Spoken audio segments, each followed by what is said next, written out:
आज हम एक ऐसे इंसान की कहानी में उतर रहे हैं जिनका नाम सुनते ही दिमाग में दो तस्वीरें एक साथ आती हैं। एक व्हीलचेयर पर सिमटा हुआ शरीर और दूसरा सितारों और आकाशगंगाओं के पार जाता हुआ एक बेधड़क दिमाग। हम बात कर रहे हैं स्टीवन हॉकिंग की। और ये वाकई कमाल का कॉन्ट्रास्ट है ना? हाँ, आज हम महाराष्ट्र बोर्ड की 10वीं की अंग्रेजी किताब के एक चैप्टर को आधार बनाकर उनकी कहानी पर गहराई से बात करेंगे। बिल्कुल।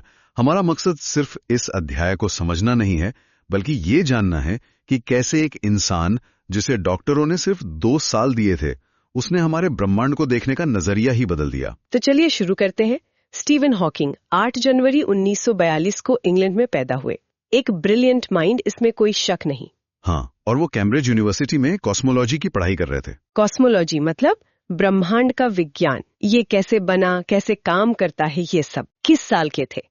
उनकी जिंदगी में एक बहुत बड़ा तूफान आ गया। और ये कोई छोटा मोटा तूफान नहीं था। उन्हें एक बहुत ही रेयर और जानलेवा बीमारी का पता चला। नाम था एमियोट्रोफिक लेटरल स्क्लेरोसिस, ALS। हाँ, ALS। मतलब ये वो बीमारी है जो धीरे धीरे आपके दिमाग का शरीर की मांसपेशियों पर से कंट्रोल खत्म कर देती है। और डॉक्टरों का कहना तो और भी भयानक था। क्या कहा उन्होंने? उन्होंने कहा कि स्टीफन के पास जीने के लिए सिर्फ 2 या ज्यादा से ज्यादा 2.5 साल हैं। सोचकर ही डर लगता है। 21 साल की उम्र में ये सुनना। मुझे पता है कि इसके लक्षण तो उन्हें पहले से ही दिख रहे थे, ऑक्सफोर्ड में भी। हाँ, कभी अचानक गिर पड़ना, बोलने में थोड़ी लड़खड़ाहट। पर उन्होंने ध्यान नहीं दिया। बिल्कुल, उस उम्र में कौन सोचता है इतना। पर जब उनके पिता उन्हें डॉक्टर के पास लेके गए तो जो जांच हुई वो खुद में एक टॉर्चर थी। अच्छा। उनकी मांसपेशियों से सैंपल लिए गए, रीढ़ की हड्डी में एक रंगीन लिक्विड इंजेक्ट किया गया, और इस सब के बाद जो नतीजा निकला, उसने तो जैसे पूरे परिवार को तोड़ कर रख दिया। यहाँ से तो किसी भी इंसान की हिम्मत टूट सकती है, लेकिन उनकी कहानी में एक बहुत ही अजीब मोड़ आता है। अस्पताल वाला किस्सा है ना? हाँ, जब वो अस्पताल में थे तो उन्होंने अपने पास वाले बेड पर एक लड़के को देखा जिसे ल्यूकेमिया था। वो बहुत ज्यादा तकलीफ में था। और उसे देख के हॉकिंग को लगा कि शायद मेरी हालत उतनी भी बुरी नहीं है। ये एक अजीब सी हिम्मत देने वाली बात थी। पर असली बदलाव तो एक सपने से आया है, सही है? हाँ, बिल्कुल। अस्पताल से निकलने के बाद उन्होंने सपना देखा कि उन्हें फांसी दी जा रही है। कितना डरावना सपना है। बहुत। और इस सपने ने उन्हें अंदर तक हिला दिया। उन्हें अचानक एहसास हुआ कि जिंदगी में अभी बहुत कुछ है जो वो करना चाहते हैं। ये कमाल की बात है कि मौत के इतने करीब आकर उन्हें जीने की एक नई वजह मिल गई। मतलब एक बीमारी ने उन्हें जीने का मकसद दे दिया। ये तो सुनने में बहुत उल्टा लगता है। यही तो स्टीफन हॉकिंग की सोच की खासियत है। उन्होंने खुद कहा था, बीमारी का पता चलने से पहले मैं जिंदगी से बहुत बोर हो गया था। अच्छा? हाँ, उन्हें लगता था कुछ भी करने लायक नहीं है। लेकिन जब उन्हें लगा कि शायद वो अपनी PhD भी पूरी नहीं कर पाएंगे, तो अचानक हर एक दिन, हर एक घंटा कीमती हो गया। उस बीमारी ने उन्हें फोकस दे दिया। तो एक तरफ उनका शरीर उन्हें धोखा दे रहा था और दूसरी तरफ उनका दिमाग, वो तो और भी तेज चल रहा था। बिल्कुल। और इसी दौर में उन्होंने वो काम किया जिसने उन्हें हमेशा के लिए अमर कर दिया। 1988 में उनकी किताब आई, a brief history of time. इस किताब ने तो सब कुछ बदल दिया। सब कुछ। मतलब इस किताब ने उन्हें एक एकेडमिक साइंटिस्ट से उठाकर सीधा एक ग्लोबल सेलिब्रिटी बना दिया। अंग्रेजी में एक शब्द है ना, कैटापुल्टेड। हाँ, गुलेल की तरह। बस वही हुआ उनके साथ। रातों रात दुनिया उन्हें जानने लगी। पर ऐसा क्या था इस किताब में? ब्रह्मांड पर तो पहले भी बहुत किताबें थीं। कमाल की बात यह है कि हॉकिंग ने बिग बैंग, ब्लैक होल्स और टाइम जैसे मुश्किल कॉन्सेप्ट्स को आम लोगों की भाषा में समझाया। उन्होंने ये बताया कि हम कहां से आए या ये यूनिवर्स कैसे बना। ये सवाल सिर्फ साइंटिस्ट के लिए नहीं है, ये हर इंसान के लिए है। बिल्कुल।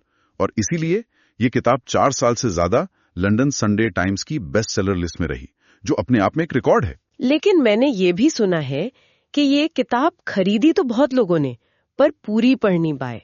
थोड़ी मुश्किल थी। हाँ, ये बात सच है और हॉकिंग ये जानते थे। इसीलिए 2001 में उन्होंने एक और किताब लिखी, the universe in a nutshell. अच्छा। वो एक तरह से पहली किताब का इलस्ट्रेटेड वर्जन था, तस्वीरों और डायग्राम्स के साथ, ताकि समझना और आसान हो जाए। तो एक तरफ उनका दिमाग ब्रह्मांड के राज खोल रहा था और दूसरी तरफ उनका शरीर, वो और भी कमजोर होता जा रहा था। 1969 तक वो पूरी तरह व्हीलचेयर पर आ चुके थे और उनकी आवाज भी इतनी अस्पष्ट हो गई थी कि सिर्फ उनके बहुत करीबी लोग ही उन्हें समझ पाते थे। और फिर 1985 में एक और बहुत बड़ी मुश्किल आई, ट्रेकियोटोमी। हाँ, उन्हें निमोनिया हो गया था और हालत इतनी बिगड़ गई कि डॉक्टरों को ऑपरेशन करना पड़ा। ये एक ऐसा ऑपरेशन है जिसमें गले में कट लगाकर सीधे सांस की नली में ट्यूब डालते हैं। इसने उनकी जान तो बचा ली, पर इसकी एक बहुत बड़ी कीमत चुकानी पड़ी। क्या?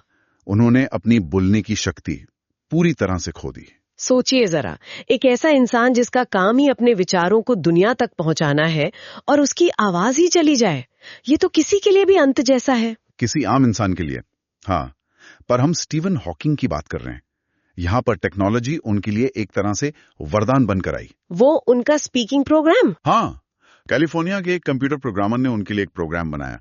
शुरू में वो अपने हाथ से क्लिकर के जरिए शब्द चुनते थे, लेकिन जब उनके हाथ ने भी काम करना बंद कर दिया, तब वो सेंसर इस्तेमाल हुआ जो उनके चश्मे पर लगा था। बिल्कुल वही। उनके चश्मे पर एक छोटा सा इंफ्रारेड सेंसर लगाया गया जो उनके गाल की एक मांसपेशी की जरा सी हरकत को भी पकड़ लेता था। सिर्फ एक मांसपेशी से? हाँ, सिर्फ एक मांसपेशी के सहारे वो कंप्यूटर स्क्रीन पर कर्सर चलाते थे, शब्द चुनते थे और फिर एक स्पीच सिंथेसाइजर उन शब्दों को उनकी आइकॉनिक रोबोटिक आवाज में बदल देता था। ये तो किसी साइंस फिक्शन फिल्म जैसा लगता है। ये इंसान की इच्छा शक्ति और तकनीक का एक ऐसा संगम था जो पहले कभी नहीं देखा गया था। तो अगर हम इस पूरी कहानी को समेटें, खासकर परीक्षा के नजरिए से, तो हमारे लिसनर्स के लिए क्या मुख्य बातें होंगी? जरूर। सबसे पहली चीज जो याद रखनी है वो है बीमारी का नाम, एमियोट्रोफिक लेटरल स्क्लेरोसिस यानी ALS। ये उन्हें 21 साल की उम्र में हुआ था।